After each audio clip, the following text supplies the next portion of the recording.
Madhu and Ravali friends. Madhu, ఎలా ఉందే నా డ్రెస్? రివ్వున తూనీగల లోపలికి వచ్చింది రవలి. కుంకుమ రంగు డ్రెస్ మీద అక్కడక్కడ వాలినట్టు బంగారు రంగు సీతాకొక చిలుకలు. అసలు పసుపు కుంకుమల కలయికలోనే ఆ అందం ఉంటుందేమో. రెప్ప వేయకుండా అలానే చూస్తున్న మధు మీద మొహం సంతృప్తి కలిగించింది రవలికి. ఇదిగో ఈ ఈ పచ్చలహారం చూడు, అతిశయంగా చూపించింది. రవలి మెడలో అతికినట్టుగా సరిగ్గా డ్రెస్కి కూడా మ్యాచ్ అయ్యింది. చాలా బాగుంది, నీకు బాగా సెట్ అయింది మనస్ఫూర్తిగా చెప్పింది. Thank you so much. Dress మా మామయ్య కొన్నాడు, నక్లీస్ డాడీ చేయించాడు, ఇంకా అమ్మమ్మ 2 డ్రెస్సులు కొంది తెలుసా, అవి ఇంకా బాగున్నాయి. నానమ్మ కూడా ఒక డ్రెస్ కొంది. ఈ పండగకి మొత్తం 4 డ్రెస్సులు. ఇంటికి రాగానే నీ దగ్గరికే వచ్చాను. ఆగి మధు వైపు చూసింది. అవునా, నీ డ్రెస్సులు చూపించావు నాకు? ఇప్పటికి వరకు రవలి చెప్పినంత నవ్వుతూ వింటున్న మధు మొహం వెలవెలైపోయింది. సమాధానం చెప్పలేక మౌనంగా ఉండిపోయింది.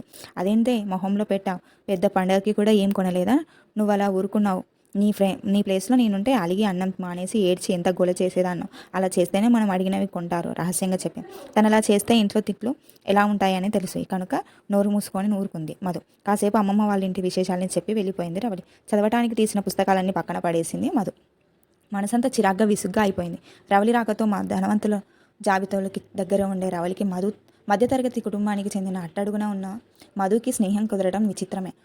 కొత్తూరులో ఉన్న ఏకైక ప్రైవేట్ కాలేజీలో ఇంటర్ చదువుతున్నారు ఇద్దరు. చుట్టూ తన స్థాయికి సమానమైన వాళ్ళు చాలామంది ఉన్నా తనకన్నా అన్ని విధాలుగా తక్కువ స్థాయిలో ఉన్న మధుతో స్నేహం ఏంటో కుదుర్చుకుంది రవలి. మధు దగ్గర అయితే తన బ్యాగ్, బట్టలు, నగలు అన్నిటి గురించి ఎంతసేపు అయినా చెప్పచ్చు. తనలా చెప్తున్నప్పుడు మధు కళ్ళు విప్పరించుకొని వింటుంటే ఇష్టమైన షాప్లో 100 డ్రెస్సులు ఒకేసారి కొన్నంత ఆనందం కలుగుతుంది. కానీ మధు మనసులో రోజు రోజుకి పెరిగిపోయిన నిరాశ నిశ్చయంతో కనిపించడం లేదు రవలికి.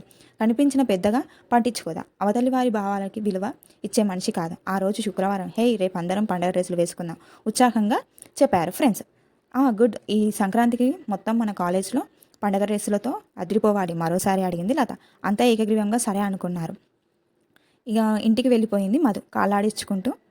చిన్న చిన్నపిల్లలా పోయింది. ప్రీ ఫైనల్ రిజల్ట్ వచ్చిందా అంటూ వాళ్ళ అమ్మ అడిగింది. లేదమ్మా, అందులో కూడా గ్రేడ్ రాలేదు. టాపర్ ఎవరు? ఇంకెవరు? రవలినే. టాప్ 5లో కూడా లేను అంటూ చిన్నబుచ్చుకుంది మధు. పోనీలే, బాగా కష్టపడి ఫైనల్లో మంచి మార్కులు తెచ్చుకుంటూ ఓదార్చుకొని కూతుర్ని ఓదార్చింది. అది కాదమ్మా, రేపు శనివారం కదా, అందరం కొత్త డ్రెస్సులు వేసుకొని వెళ్ళాలి. పాతవి వేసుకుంటే నన్ను చూసి నవ్వుతారు. ఈసారి ఏం చెప్పి ఓదార్చాలో తెలియలేదు సుమతికి. మళ్ళీ పండగకి వాళ్ళందరికన్నా మంచి డ్రెస్ కొంటానులే అమ్మా అంటూ లోపలికి వచ్చాడు మోహన్. మళ్ళీ సంవత్సరం నేను కాలేజీలో ఉండను కదా, ఈ క్షణం గడిచిపోవడానికి ఏదో ఒకటి చెప్పకండి కోపంగా అరిచేసింది. బుక్ తీసుకొని మేడ మీదకి వెళ్ళింది. కూతురికి బాగా నగలు ఎలాగో కొనలేను, కనీసం ఈ చిన్న చిన్న సరదాలైనా తీర్చలేకపోయాను నిట్టూర్చాడు మోహన్. నీలాకాశం వంక శూన్యంలో చూస్తుండగానే మధు చాలాసేపు అమ్మ అన్నిటికీ దేవుడు దేవుడు అంటుంది. దేవుడే వాడు నిజంగా ఉంటే మరి ఇంత అన్యాయమా?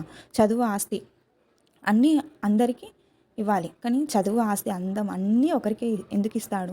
అసలు అదేం సమానత్వం? దాదాపు గంట సేపు అలానే ఉండిపోయింది. చుట్టూ కొండల్ని వరుస క్రమంలో ఎగురుతున్న పక్షుల్ని చూస్తూ తల్లిదండ్రులని మీద అనవసరంగా అడిచేసినందుకు బాధపడింది. కష్టపడి చదివిస్తున్నారు, తన కోసం ఎక్కువ కష్టపడుతున్నారు, తనేం చేస్తుంది?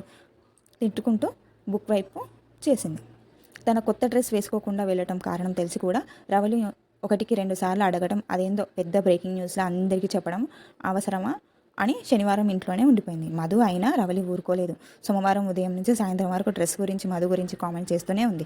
మధు మరింత కుంచిపోయింది. ఆత్మన్యూతంతో ఆ సంవత్సరం అంతా అలానే గడిచిపోయింది. ఇంటర్ తర్వాత షార్ట్ టర్మ్ కోచింగ్ తీసుకొని మంచి ర్యాంక్ రావడంతో రవలి బీటెక్లో జాయిన్ అయింది. హైదరాబాద్లో మధుకి అనుకున్న ర్యాంకు రాక డిగ్రీలో జాయిన్ అయింది. పక్క ఊరిలో అలా అయినా కూడా రవలి పూర్తిగా వదలలేదు మధుని. హైదరాబాద్ విషయాలు, కాలేజ్, ఫ్రెండ్స్, జాబ్ ఆఫర్స్ గురించి సెలవులకు వచ్చినప్పుడల్లా మధు తలంతా నింపేస్తూ ఉండేది. రవలి పైన అసూయ అలా పెరిగి పోతుంది. తనకు తెలియకుండానే ఆ అసూయ తన ఆనందాన్ని, ఆత్మవిశ్వాసాన్ని అరిచేస్తుంది. అప్పటికి అలా ఆలోచించద్దు సుమతి అలా చాలాసార్లు చెప్పింది. కొన్ని ప్రశ్నలకు కాలమే సమాధానం చెప్తుందంటూ ఇంజనీరింగ్ ఫైనల్ ఇయర్ అయింది. మంచి సంబంధం వచ్చిందని పెళ్లి చేసేయడంతో మ్యారీడ్ లైఫ్లో పడి బిజీ అయిపోయింది రవలి. ఇంతకు ముందులా గంటలు మధు ఇంటికి వెళ్ళడం కుదరడం లేదు. అజయ్ అతని జాబ్ వల్ల ఆస్తులు వెళ్ళి ధూమ్ జరగడం అన్నీ వరుస పెట్టి చెప్పేయాలని అన్నిసార్లు ఫోన్ చేసినా మధు తీయలేదు. అవన్నీ విని తనలోని అసూయకి మరింత ఆజ్యం పోసుకోవడం ఎందుకు అనుకుంది. రవలి సంప్రమేయంగా వినిపించిన గొంతుకి విలిక్కిపడి తల తిప్పింది. ఎదురుగా మధు. దాదాపు 8 ఏళ్ళు చూసి అన్నాళ్ళ తర్వాత పాత స్నేహితురాలు సడన్గా కనిపించడమే చిత్రంగా ఉంటే, ఎప్పుడు తనని తప్పుకుని తిరిగే మధు తనంతట తానే వచ్చి పలకరించడం ఇంకా విచిత్రంగా అనిపించింది. హాయ్, ఎలా ఉన్నావు? నువ్వేంటి ఇక్కడ? ఆశ్చర్యంగా అడిగింది. అది అజయ్ వాళ్ళ కంపెనీ ఇస్తున్న ట్రీట్, అక్కడికి తనేలా అంటూ ఆలోచించింది రవలి. మధు సమాధానం చెప్పేలోగా వచ్చాడు అజయ్. ఇంటర్వ్యూ చేయలేదు కదా, నా వైఫ్ రవలి పరిచయం చేశాడు మధుకి. రవలి కళ్ళప్పగించి చూస్తుంది. అలానే అర్థం కానట్టు మధు మీద, నా కొలీగ్ కమ్ ఫ్రెండ్ తల తిరిగింది రవలికి. ఎంసెట్లో మంచి ర్యాంకు కూడా రాని మధు అంత పెద్ద కంపెనీలో వర్క్ చేస్తుందా? ఏమేం కాలేజ్ మెంట్స్ నవ్వుతూ చెప్తున్నా మధు మొహంలో ఇదివరకు ఎప్పుడు కనిపించినంత ఆత్మవిశ్వాసం ఇదేలా సాధ్యం అనుకుంది రవలి. రవలిలో మారుతున్న హావభావాలు తన విజయానికి గుర్తులుగా కనిపిస్తున్నాయి మధుకి. ఓ థ్యాంక్స్, నైస్, అయితే ఇప్పుడు ఫ్యామిలీ ఫ్రెండ్ అయిపోయాం అంటూ విశాల్ ఒకసారి రా ఎవరినో పిలిచాడు. ఏంట్రా మంచి డ్రెస్ కవర్తో ఉన్న మరొకతను వచ్చాడు. అక్కడంతా అరేంజ్మెంట్ చేయలేక చేస్తుంటే ఏంటి ఇక్కడ మీటింగ్ హడావడిగా అడిగాడు. మీట్ మై హస్బెండ్ విశాల్ సూటిగా రవలి కళ్ళలోకి చూసింది. వరుసగా తగిలిన షాక్స్కి అయోమయంగా ఉంది రవలికి. ఇదే కదా తను కోరుకుంది అనుకుంటూ పార్టీ అయిపోయేంత వరకు రవలిని అబ్జర్వ్ చేస్తుంది మధు. అనుకున్నట్టే ఉదయానికల్లా మధు వివరాలన్నీ సేకరించింది అజయ్ ద్వారా. అకౌంట్స్ మీద ఉన్న ఇంట్రెస్ట్తో కామర్స్తో డిగ్రీ చేసి తర్వాత ఎంబీఏ చేసిందంట. తర్వాత ఏదో సాఫ్ట్వేర్ కోర్స్ నేర్చుకొని ఇంటర్వ్యూకి వెళ్ళినప్పుడు అజయ్ పరిచయం అయి వాళ్ళ కంపెనీలో రిఫర్ చేశాడంట. 1 ఇయర్కి జాబ్ పర్మనెంట్ అయింది. అదే టీంలో వర్క్ చేస్తున్న విశాల్తో పెళ్ళాక 3 సంవత్సరాలైంది. రవలి మనసంతా ఏదో తెలియని అసంతృప్తి. ఆదివారం ఉదయాన్నే ఇంటి ముందు దిగిన రవలిని చూసి అంతలా ఆశ్చర్యపోలేదు మధు. వెల్కమ్ వెల్కమ్ నవ్వుతూ ఆహ్వానించింది. ఓ పెద్ద అపార్ట్మెంట్, డబుల్ బెడ్రూమ్ ఫ్లాట్, తమలా ఇండిపెండెంట్ హౌస్ కాదు. బా, లివింగ్ ఏరియా చాలా తక్కువ. నువ్వు మా ఇల్లు చూస్తే షాక్ అవుతావు. 3 ఫ్లోర్లు. వెయిట్ మధ్యలోనే ఆపింది. అది నీ సొంతమేనా అంటే అది నా ఇల్లే, మా ఇల్లు అంటున్నావా? నేనైతే అది కాదు. ఇల్లు అంకుల్ కట్టించి ఇచ్చారా లేకుంటే అజయ్ కొన్నాడా? అజయ్ కొన్నాడు. మరప్పుడు పూర్తిగా నీదెలా అవుతుంది? ఇది నా ఇల్లు. నేను విశాల్ జాయింట్లోనే పెట్టి తీసుకున్నాం.